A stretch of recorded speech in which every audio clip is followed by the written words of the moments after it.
সারাদিন কাজ আর রুমে এসে রান্নাবান্না করা, সারাদিন কাজ আর রুমে এসে রান্নাবান্না করা অনেকটাই বিরক্তবোধ হয়ে গেছি। তাই অনেক দিন পর ভাবলাম দূরে কোথাও যাওয়া হয় না, আজকে ঘুরে আসি। হ্যালো বন্ধুরা, আসসালামু আলাইকুম।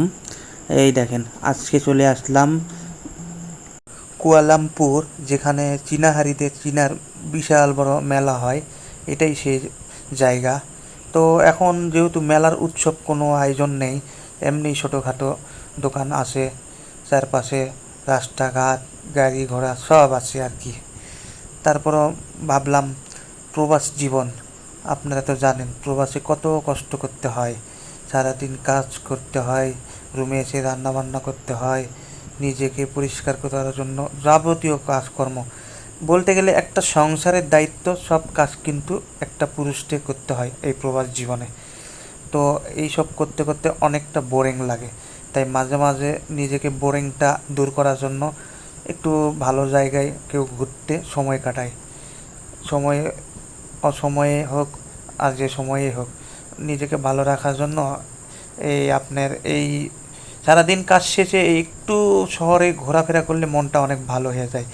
মনে অনেক কষ্ট থাকলেও তা একটু হলেও দূর হয় যখন মনের মধ্যে একটু আনন্দ বয়ে বেড়ায়, এই জায়গা থেকে ওই জায়গায় যাই তখন আর কি। তো আমারও সেই রকম খুব ভালো লাগে এখানে যাইতে সেখানে যাইতে, কিন্তু কাজের এতটা চাপ, এতটা মানে পরিস্থিতির মধ্যে থাকতে হয়, সারাদিন কাজ করে হয়তো কোনো জায়গায় যাওয়া যায় না, রান্না বান্না করা, এই করা সে করা। তাই ভাবলাম অনেক দিনে কোথাও যাই নাই, তো একটু ঘুরি দেখি। তো আপনাদেরও দেখাই কীরকম লাগলো, অবশ্যই কমেন্টে জানাইতে পারবেন।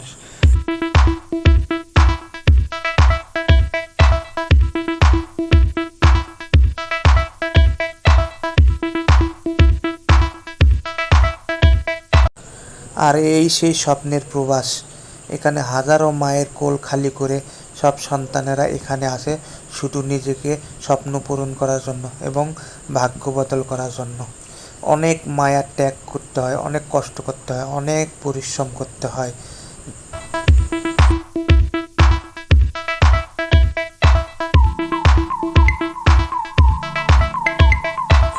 তো বন্ধুরা, আজ এই পর্যন্তই। কে কোথা থেকে ভিডিওটা দেখছেন অবশ্যই কমেন্টে জানাইবেন। আর মালয়েশিয়া কোন কোন জায়গা দেখার জন্য আপনাদের আগ্রহী অবশ্যই জানাবেন, আমি অবশ্যই আপনাদেরকে তুলে ধরার চেষ্টা করব ইনশাল্লাহ। তো সবাই ভালো থাকবেন, সুস্থ থাকবেন।